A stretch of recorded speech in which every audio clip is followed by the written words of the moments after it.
আবারও বিরোধীদের বেলুন ফেটে গেল এবং তাদের পর্দা ফাঁস হলো।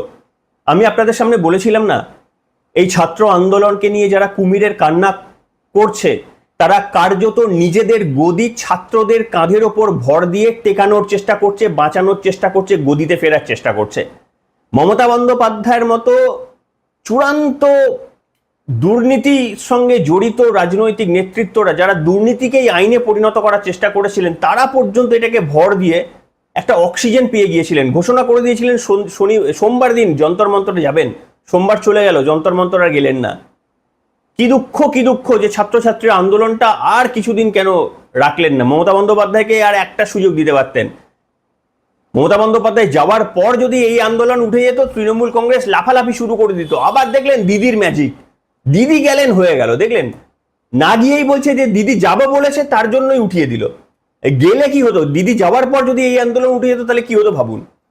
সেই বিরোধীরা যারা কুমিরের কান্না কাঁদছিল, ছাত্রদের এত কষ্ট নাকি তারা সহ্য করতে পারছিল না, তারা মানে নিজেরা অকৃতকার্য যখন হয়েছে পরীক্ষায়, বছরের পর বছর যখন তারা ফেল করেছে, এত দুঃখ পায়নি, এখন এতটা তারা দুঃখ পাচ্ছে।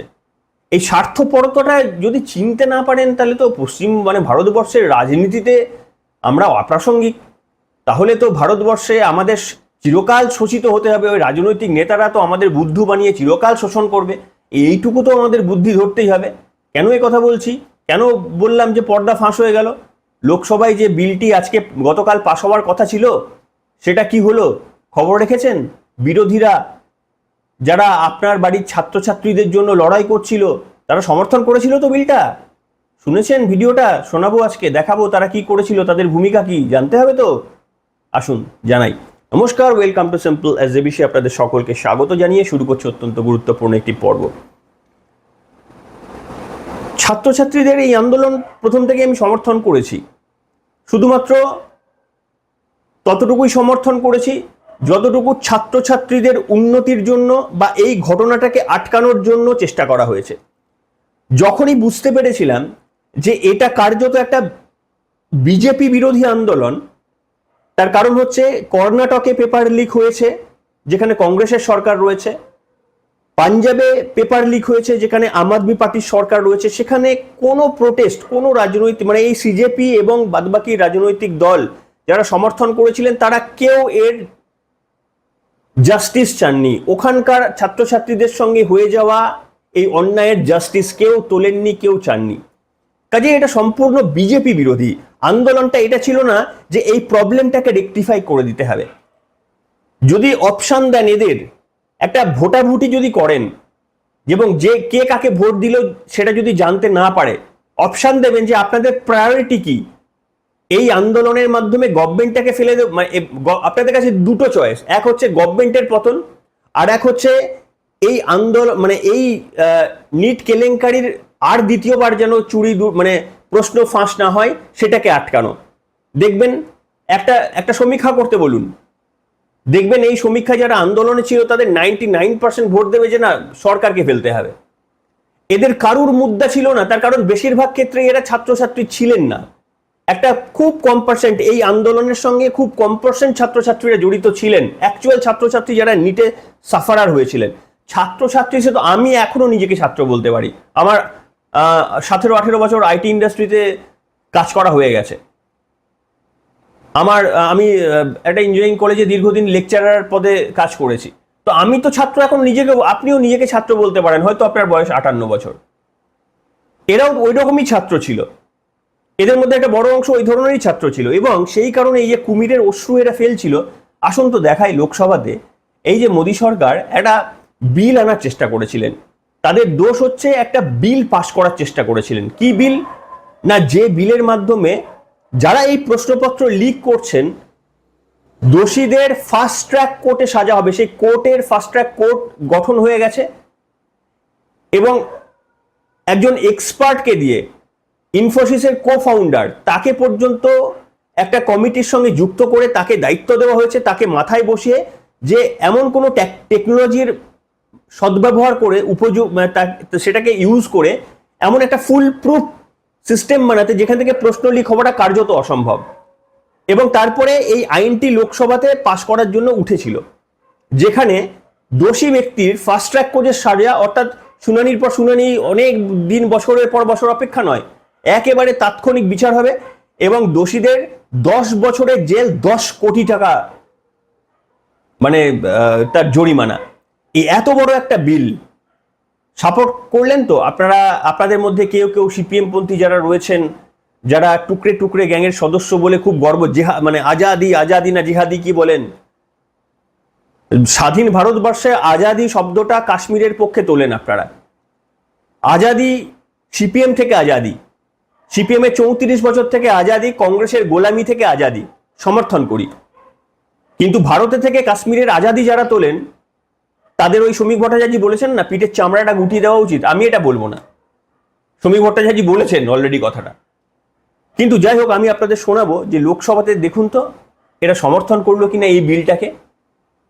ধ্বনি ভোট যখন হচ্ছিল তখন বিলের পক্ষে এরা হ্যাঁ বললো নাকি, দেখুন তো ধ্বনি ভোটে, দেখুন। माननीय सदस्यगण, जो भी माननीय सदस्य इस विधेयक पर बोलना चाहते हैं, प्रश्न ये कि विधेयक को पुनर्स्थापित करने की अनुमति प्रदान की जाए। जो सदस्य इसके पक्ष में हाँ गए, जो सदस्य विरोध में ना गए, मेरे विचार में निर्णय हाँ वालों के पक्ष में अनुमति प्रदान की। দেখলেন, হ্যাঁ বললো থরি এরা, শুধুমাত্র গন্ডগোল করে। এবং এই বিষয়টিতে সংসদ বিজেপির তরফ থেকে বলা হয়েছিল যে এটাতে আসুন চর্চা করি।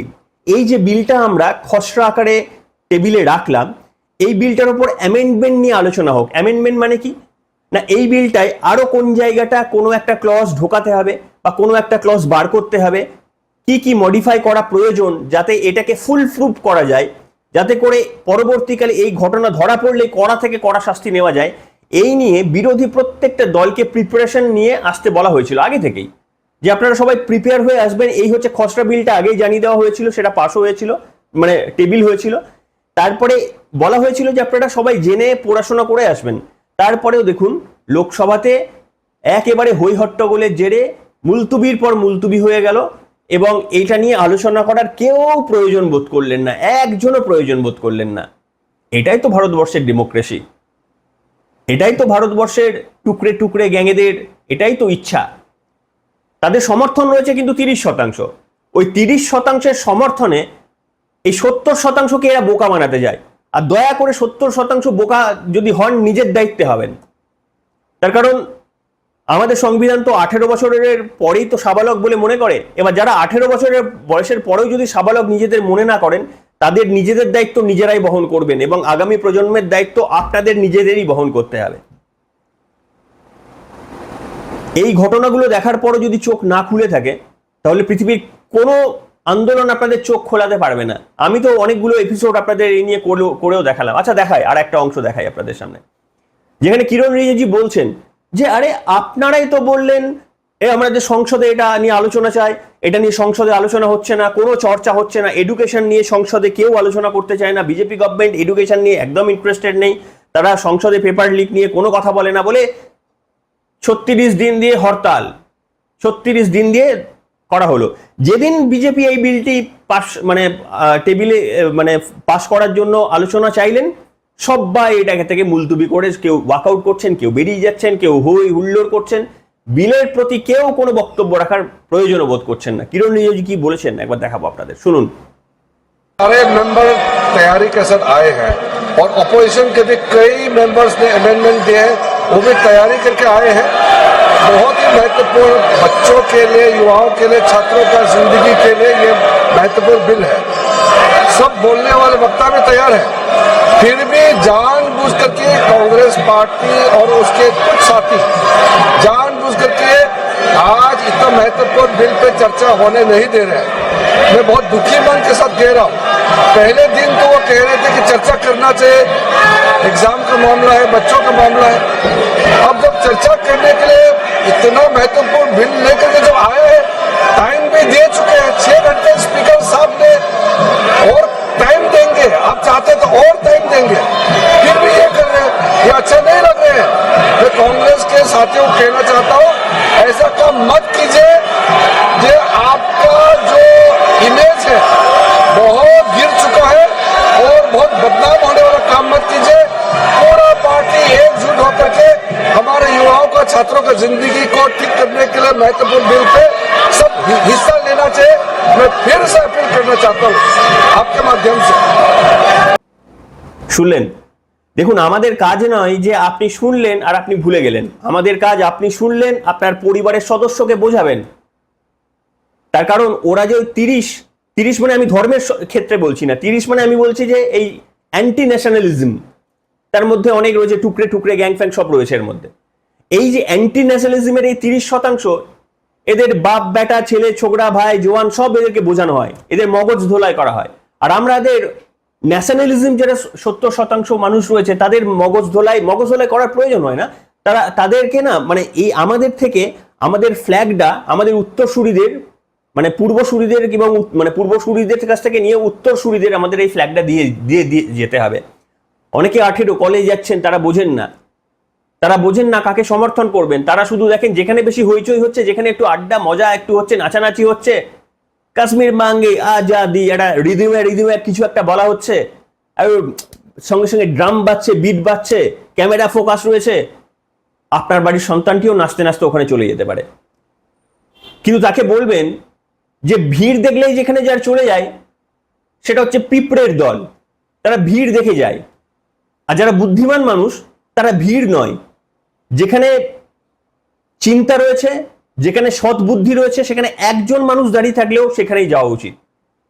তাই নিজেদের সন্ততিদের তৈরি করুন, আগামী প্রজন্মকে তৈরি করুন। ভারতবর্ষকে বাঁচানো শুধুমাত্র কি আমাদের ওই 1947 সালের যারা স্বাধীনতা সংগ্রাম করে আমাদের দেশকে বাঁচিয়ে গেছেন তাদের দায়িত্ব? আপনার আমার কোনো দায়িত্ব নেই। তখনও এই ধরনের গাদ্দাররা ছিল ভারতবর্ষের বুকে। ভারতবর্ষে 200 বছর তো লাগতো না, ভারতবর্ষের গোলামি 200 বছর লাগতো না এই গাদ্দারদের, মানে তাদের এই ভারতের মানে ভারত মাতার যারা সন্তানরা বিপ্লবীরা লড়তেন তাদেরকে ধরিয়ে দিতেন, কোন আস্তানায় তারা রয়েছেন তাদেরকে খবরটা বলে দিতেন, আর মুখে বলতেন আজাদি আজাদি, আর ওদিকে বলতেন ওই ঘরে লুকিয়ে আছে, ওই বাড়িতে লুকিয়ে আছে। তো সেগুলো তো আমাদের জানতে হবে। আমাদের পূর্বসূরীদের আমাদের শেখানোর দায়িত্ব তো আমাদেরও। কিচ্ছু করার দরকার নেই, আমি আপনাদের বলেছি তো, কিচ্ছু বলার দরকার নেই। দেখবেন যে বাংলাদেশ যেটাকে সমর্থন করছে ওটার বিরোধিতা করবেন তো নাকি? ভারতবর্ষকে বাংলাদেশ যেটা হতে চায় এরকম দেখতে চাইছে, তার বিরুদ্ধে তার উল্টো দিকে যেতে হবে তো নাকি? ভারতবর্ষ যে পথে যাক এটা পাকিস্তান চাইছে, আমাদের তো উল্টো পথে যেতে হবে নাকি? ধরুন পাকিস্তান বলছে যে ভারতবর্ষ নর্থে গেলে ভালো, তাহলে আমাদেরকে সোজা হিসাব যে আমাদের সাউথে যেতে হবে। বাংলাদেশ বলছে ভারতের ইস্টে গেলে আমাদের ভারতের ইস্টের দিকে যাওয়া উচিত, আমাদের সোজা হিসাব কি ভারতবর্ষের ওয়েস্টে আসা উচিত। তার কারণ মানে বুদ্ধি, এটা শুধুমাত্র মানে দেখবেন, তাই তো, মানে বাংলাদেশ কি আপনাকে ভারতবর্ষকে বন্ধু মনে করে না পাকিস্তান বন্ধু মনে করে যে আপনাকে সঠিক দেবে? দেখবেন যে আমাদের এখানকার দুর্ভাগ্যজনকভাবে রাজনৈতিক নেতাদের মতামত বাংলাদেশের সঙ্গে মিশে যায়। তারাও যা বলেন, তারাও যেদিকে দিশা দেখান, আমাদের খুব দুর্ভাগ্য যে আমাদের রিজার্ভ বেঞ্চে যারা বসে রয়েছেন, যে সমস্ত রাজনৈতিক নেতারা বসে রয়েছেন, এরা ক্ষমতায় আসবেন, তারা কিন্তু সবসময় উল্টো পথটা আমাদের দেখায়। এটা আমাদের কাছে, আপনি জানি না, আমি বুঝতে পারছি না যে আপনারা কতটা এটাকে সিরিয়াসলি নিচ্ছেন। একটু যদি ভাবেন, হিমেল স্রোত বয়ে যাবে আপনার গায়ে। আমাদের রিজার্ভ বেঞ্চে কিচ্ছু নেই। নরেন্দ্র মোদীর সরকার 3টে বছর জিতেছে, 3টে টার্ম জিতেছে, মেবি 4টে টার্মও জিতে যাবে, কিন্তু একটা সময় একটা অ্যান্টি ইনকামবেন্সি জোরালো হতে থাকে। কিন্তু আপনাদের ভাবতে হবে যে আমাদের রিজার্ভ বেঞ্চে যারা রয়েছে তাদেরকে আপনি যদি একবার সুযোগ করে দেন, সুযোগ তো করা উচিত। দেখুন, আমি প্রথমত চেঞ্জের পক্ষে, একটা কেন্দ্রীয় সরকার এতদিন ধরে চলা উচিত নয়, কিন্তু দুর্ভাগ্যক্রমে আমাদের অল্টারনেটিভ নেই। আমাদের কাছে কোনো অল্টারনেটিভ নেই যে এটাকে সরিয়ে আমরা একটা কাউকে আনবো। যাদের আনবো তারা ওই যে রাস্তায় বিপ্লব করবে, কিন্তু যেখানে অ্যাকচুয়ালি করলে ছাত্ররা জাস্টিস পেত সেই কাজটা তারা করলো না। আজকে কোনো ডিবেট শুনেছেন সিপিএম পন্থী, কংগ্রেস পন্থী, তৃণমূল পন্থী কাউকে নিন্দা করতে শুনেছেন যে পার্লামেন্টে এই যে বিলটি পাশ করার জন্য টেবিল করা হলো, এর বিরুদ্ধে কেউ মানে এটা নিয়ে কেউ আলোচনা চাইলে না, বিরোধীরা হই হই হই হই করলো। এটা নিয়ে শুনেছেন যে কাউকে বক্তব্য বলতে যে না এটা তো হওয়া উচিত না, বিলটা পাস করো, আন্দোলন জারি রাখো, আন্দোলন যদি রাস্তায় জারি রাখতে চাও জারি রাখো, বিলটার সঙ্গে কি হার্ম? আরে বিলটা তো পাস করাও, বিলটা তো কি বলছে, বিলটা পাস করাতে হার্ম কি? বিলটা পাস করালো না, কেন করালো না? ছাত্রছাত্রীর দুর্ভোগটা যেন আরো বাড়ে, তাহলে মোদি গভর্নমেন্টকে আরো আনস্টেবল করার সুযোগ। যত এই সমস্ত বিলগুলো পাস না হবে তত মোদি গভর্নমেন্টকে আরো বেশি করে আক্রমণ করা যাবে। সেই জন্য চিনুন, শুধু নিজে চিনলে হবে না, বারবার বলছি নিজে চিনলে হবে না। ওরা যদি আমাদের ভারতকে টুকরো টুকরো করে দেওয়ার শপথ যারা নিয়েছে তারা যদি একজোট হতে পারে, আর ভারত মাতার সন্তান হিসেবে আমরা একজোট হতে পারবো না? এটা আমাদের শেখাতে হবে, এটা আমাদের বলতে হবে। আমাদের গায়ে কিসের রক্ত বয়? কারুর কথা শুনবেন না, আমি বলছি আমার কথা রিজেক্ট করে একদম ডাস্টবিনে ফেলুন, আমার কথাটা কেউ ডাস্টবিনে ফেলুন। শুধু নিজেকে জিজ্ঞাসা করুন রাতে শুতে যাওয়ার আগে কে ঠিক কে ভুল। আমিও আপনাকে মিসলিড করতে পারি কথার জালে, আমিও আপনাকে ভুল রাস্তা দেখাতে পারি। একদম আমার কথা শুনবেন না, যারা আমাকে আমার অতি বড় ভক্ত যদি কেউ হয়েও থাকেন একজনও, তিনিও শুনবেন না। নিজের শুনুন, রাতে শুতে গিয়ে চিন্তা করুন আপনি যে কে সঠিক দিশা আপনাকে দেখাচ্ছে, কার হাতে চাইবেন আপনি আপনার সন্তানকে রেখে দিতে, চিন্তা করুন। কারণ আজকে আমি একটা বক্তব্য বললাম, কালকে আমার বিরোধী কেউ একটা বক্তব্য শুনে তারটা ভালো লাগলে মনে হবে তারটা, কারুরটা শুনবেন না, নিজেরটা শুনুন। ঘটনা দেখছেন তো, আমি আবারও বলি মোদি গভর্নমেন্টের ভুল দেখুন, একটা আপনার ভুল নেই।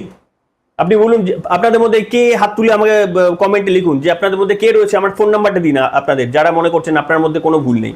দেখি আপনার জাজমেন্ট নেবো, মানে রেসপেক্টিভ ভাবে, মানে রেসপেক্টলি আপনাদের রেসপেক্ট জানিয়ে আপনার আমি ইন্টারভিউ নেবো একটা করে, দেখবো যে আপনার মধ্যে ভুল রয়েছে কিনা। সে কারণে ভুল পৃথিবীর যে কোনো গভর্নমেন্ট, মোদি গভর্নমেন্ট ছেড়ে দিন, পৃথিবীর শ্রেষ্ঠ থেকে শ্রেষ্ঠ গভর্নমেন্ট যে আপনি খুঁজে আনুন, ভুল তাদের মধ্যে থাকবেই। উদ্দেশ্য হচ্ছে ভুলটাকে রেকটিফাই করে নেওয়া। কিন্তু যারা সেই ভুলটাকে রেকটিফাই না করে সরকার ভুল চলুক, কিন্তু আমার চাই আমার ক্ষমতায় আসার, এবং তারা কাদের হাত দিয়ে ক্ষমতায় আসতে চলেছে? কেন আপনি বলুন যে বাংলাদেশের সঙ্গে কেন মানে মমতা বন্দ্যোপাধ্যায়ের কোনো দ্বিমত হয় না? কেন মমতা বন্দ্যোপাধ্যায় যে কথা বলেন বাংলাদেশের মমতা বন্দ্যোপাধ্যায়ের ছবিতে মানে কুশপুতুল কেন দাহ হয় না? কালকেও বলেছিলাম, কেন সিপিএম এর কুশপুতুল বাংলাদেশে পাকিস্তানে দাহ হয় না? কেন পাকিস্তানের টিভিতে মমতা বন্দ্যোপাধ্যায়ের প্রশংসা করা হয়, রাহুল গান্ধীর প্রশংসা করা হয়? কেন নরেন্দ্র মোদীর সব জায়গায় ভারতের শত্রু সমস্ত দেশে নরেন্দ্র মোদীর কেন নিন্দা করা হয়? এই বিশেষ করে আমাদের এশিয়া মহাদেশের ওই কয়েকটা যে সমস্ত রয়ে গেছে, কেন এর উত্তর নেই আমাদের কাছে? তার মানে কি আমি বলছি যে নরেন্দ্র মোদীর গভর্নমেন্ট হচ্ছে সেরা গভর্নমেন্ট এবং এই গভর্নমেন্টে মানে আপনি একদম শ্রেষ্ঠ গভর্নমেন্ট, এর কোনো ভুল নেই বলছি? আমি শুধু একটাই অসহায়তার কথা জানাচ্ছি যে আমি চেঞ্জ করতে চাই, কিন্তু করব কোথায় বলুন?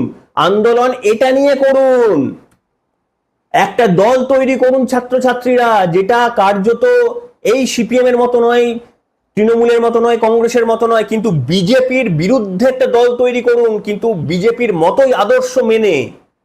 বিজেপিও যেমন ভালো কাজ করতে চাইছে, আপনারা বিজেপির ভুল সংশোধন করে এমন একটা রাজনৈতিক দল তৈরি করুন এবং এই দুটো দলের মধ্যে টক্কর হোক। বাকিগুলো আমাদের রাজনীতি থেকে অপ্রাসঙ্গিক করে ফেলতে হবে। এইটা যদি না আমরা কোনোদিন সাকসেস পাই, ভারতবর্ষ কোনোদিন সফল হবে না। আমার কথাটা লিখে নেবেন দেওয়ালের গায়ে। বিজেপি বিরোধী রাজনৈতিক দল চায় আমাদের, কিন্তু সেটা দেশ বিরোধী নয়। আজকে বিজেপি বিরোধী রাজনৈতিক দল মানে দেশ বিরোধী রাজনৈতিক দলের তকমা হয়ে যাচ্ছে মানুষের কাছে। আমাদের বিজেপি বিরোধী রাজনৈতিক দল চাই, কিন্তু দেশপ্রেমী, এই দুটো কম্বিনেশনে আমাদের একটা রাজনৈতিক দল চাই যারা আমাদের বিরোধী আসনে বসাবে। আমি প্রথম, যদি আপনারা কেউ চান, আমি প্রথম সেই রাজনৈতিক দলের ভোটার হব, প্রথম ভোটটা আমার তার কাছে থাকবে। আমি যদি এরকম কোনো রাজনৈতিক দল হয়, আমি সেই দিন মানে ডেফিনেটলি ওই দলটাকে আমি সমর্থন করব। ককরোচ জনতা পার্টি হয়েছে, কেন আমরা তৈরি করতে পারি না এরকম কোনো রাজনৈতিক দল যে বিজেপি যতটা দেশপ্রেম দেখিয়েছে তাদের থেকে বেশি দেশপ্রেম আমরা দেখাবো? তবে হ্যাঁ, এদেরকে অপ্রাসঙ্গিক করে দিয়ে রাজনীতিতে আমরা করতে পারি না এরকম একটা রাজনৈতিক দল?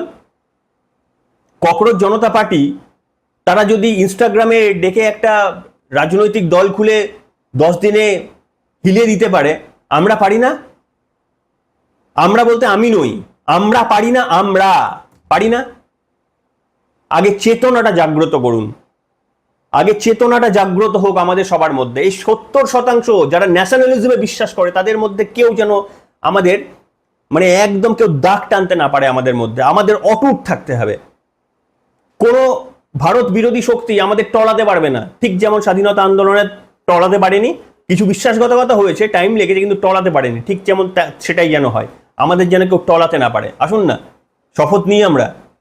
লড়াই কিন্তু স্বাধীনতা আন্দোলনে শেষ হয়ে যায়নি, লড়াই এখনো চলছে। নিজের সন্তান, নিজের নাতিকে শিখিয়ে যাবেন সেই লড়াইয়ের মন্ত্র, তবেই না যোগ্য স্বাধীনতা সংগ্রামীদের উত্তরসূরি। নাকি আপনারা যারা স্বাধীনতা সংগ্রামীদের ধরিয়ে দিয়েছিলেন ইংরেজদের কাছে তাদের উত্তরসূরি? প্রমাণ করার দিন আজকে নয়, প্রতিনিয়ত প্রমাণ করার দিন। আমাদের প্রমাণ করতে হবে কাজের মাধ্যমে, আমাদের বক্তব্যের মাধ্যমে, আমাদের পলিটিক্যাল স্ট্যান্ডের মাধ্যমে। ভারতবর্ষ এমন একটা দেশ যাদের প্রত্যেকের পলিটিক্যাল স্ট্যান্ড থাকা উচিত। আমিও তাই চূড়ান্তভাবে বিশ্বাস করি বিজেপির বিরোধিতা আমি একদম 100% সমর্থন করি, কিন্তু এই এক্সিস্টিং রাজনৈতিক দলগুলো নয়। একটা বিজেপি বিরোধী রাজনৈতিক ঐক্যমঞ্চ গড়ে উঠুক বিজেপি, এবং সেটা বিজেপি থেকেই অনুপ্রাণিত হয়ে আমাদের করতে হবে। বিজেপি যতটা মানে করাপশনহীন আমাদের দেশ চালাতে পেরেছে, এইরকম মিনিমাম এটা তো করতেই হবে। এর থেকে ভালো আরো না দিলে কেন আমাদের লোকে সিলেক্ট করবে?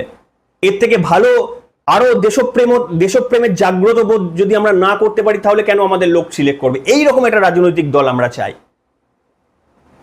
সমর্থন করছেন? লিখুন, কমেন্ট করুন। কিন্তু আমাদের তো ক্ষমতা মানে ইউটিউবের গাইডলাইন বেঁধে দিয়ে আমাদের তো এইটুকু করে রেখে দিয়েছে। আমরা তো আর ককরোচ জনতার পার্টির মতো এতটা বিস্তৃত করতে পারলে আমরাও কিছুটা কন্ট্রিবিউশন করার চেষ্টা করতাম, যেটা সমাজের মঙ্গল হতো, আইন মেনে যেটা হতো।